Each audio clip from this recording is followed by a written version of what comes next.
mengatakan beliau adalah menjadi ketua atau menyumbang perang, dan tahu betul perang yang terkait Amerika, Israel dan Iran, Indonesia tidak berbuat baik.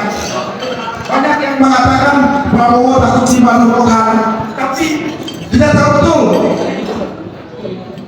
rejim yang seperti Prabowo sangat tidak mungkin kita berharap dia bersikap. Terjadi di Venezuela, terjadi di Iran, Prabowo Gibran tidak pernah sama sekali menyikapi. Baik secara kemanusiaan, kelautan satu negara, sama sekali rejim ini vakum dari situasi itu.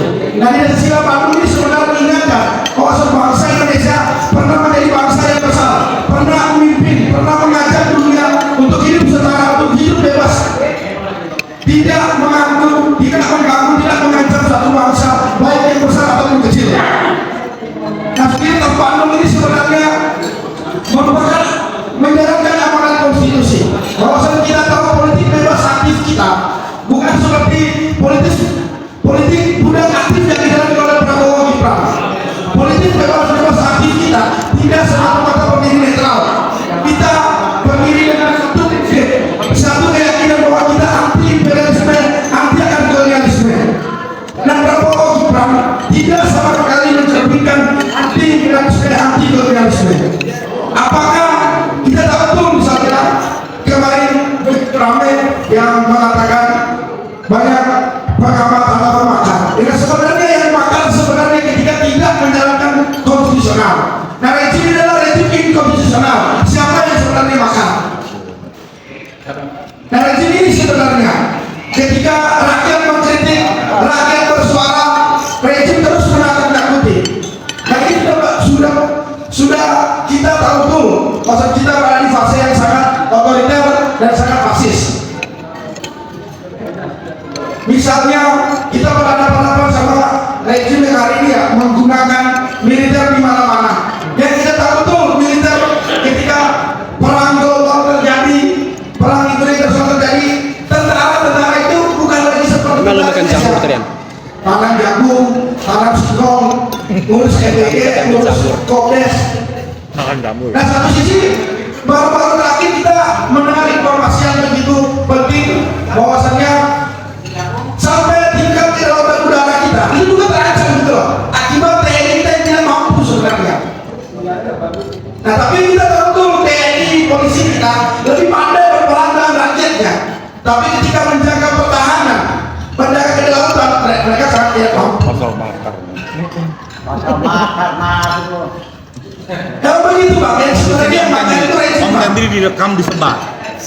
Jadi memang keras tapi ketika kita melihat fenomena politik Prabowo ini kan memang rejim yang memang kita katakan rejim yang main habis ketua.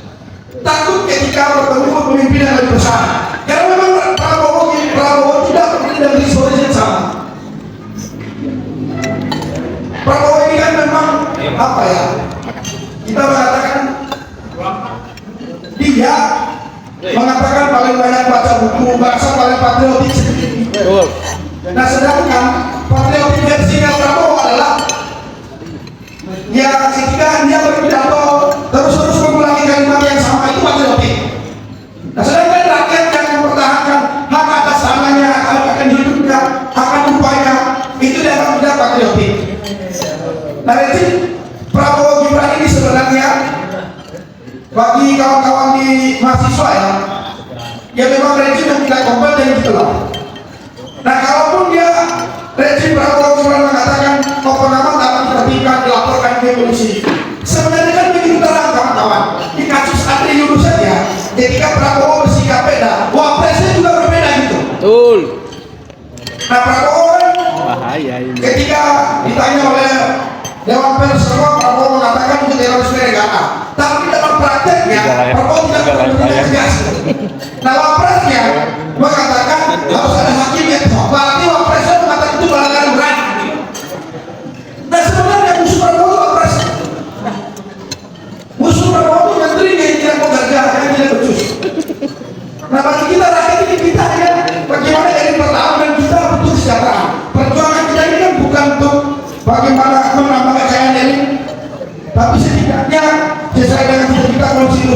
saya dengan amanat konstitusi bahwasanya keadilan sosial itu harus tetap ada. Nah ini kan pertarungan yang terjadi elit sendiri. Jadi pekerjaan yang sesuai, pekerjaan yang untuk rakyat semuanya diabaikan. Bahkan rejim seperti Prabowo Gibran ini begitu banyak sebenarnya program-program populisnya yang banyak rakyat meninggal itu hanya dianggap angka aja, dan laki-laki ini semua keterbongkar, baik itu kaos kaki, sendok, mobil listrik, semuanya terlibat sebenarnya, dan itu tidak sama sekali menyejahterakan rakyatnya.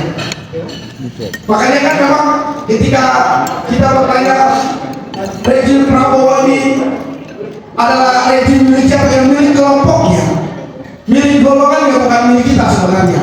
Kita sebagai rakyat tertinggal, sebagai rakyat yang bisa tidak merasakan itu sebenarnya. Dan kita tahu betul sampai saat ini kasus Andri Yunus ini sama sekali tidak pernah direspon oleh istana ya, dalam arti cuma waktu wawancara aja. Dan kita tahu betul proses peradilan umum sebenarnya itu bukan perjuangan sekedar ketika Andri Yunus disiram sebenarnya, karena kita tahu betul semua anggaran negara itu berada di bawah Menhan, MBG, Koperasi Kerap Putih, Kobdes. Kalau seandainya tentara korupsi, bagaimana kita melacaknya? Bagaimana kita mengetahuinya kalau peradilan umum itu nggak ada? Nah ini kan perangkat negara yang digunakan oleh Prabowo ini benar-benar militer sipil. Sehingga semua sektor primer rakyat, kebutuhan ekonomi rakyat itu berada di tangan militer.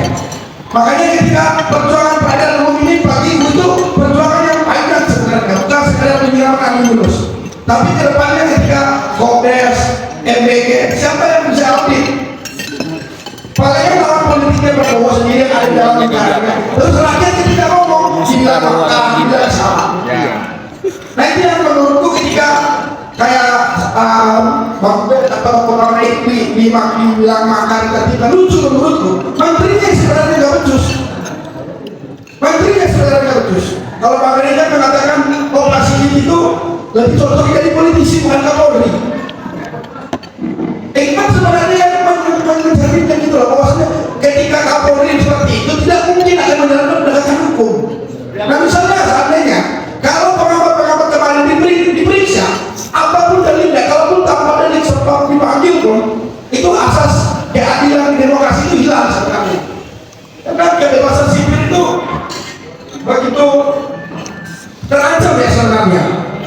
Kita tahu betul kalau polisi ketika bicara hari ini situasi rakyat terhadap militer, mereka bicara supremasi sipil. Nah sekarang siapa yang memperjuangkan supremasi sipil? Kalau rakyat sipilnya itu dipanggil dan diperiksa dan ditertibkan. Nah kalau saya kemarin langsung bersikap, kita melihatnya kalau sampai ini diperiksa berarti hukum ini cuma bicara seperangkat aturan sebenarnya. Dia bukan bicara bagaimana asas keadilannya, asas manfaat hukumnya. Nah hukum cuma berbicara sekedar prosedural hukum aja yang bisa dijalankan. Tapi untuk nilai demokrasi, kebebasan sipil itu akan mati sebenarnya. Karena kita akan mengatakan bahwasanya polisi adalah alat kekuasaan.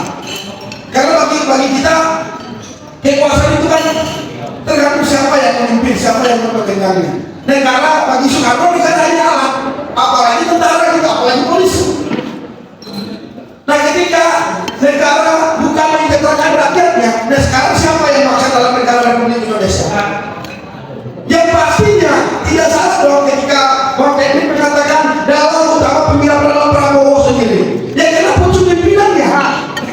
Itu nggak salah Bang. Saya sepakat sama Bang.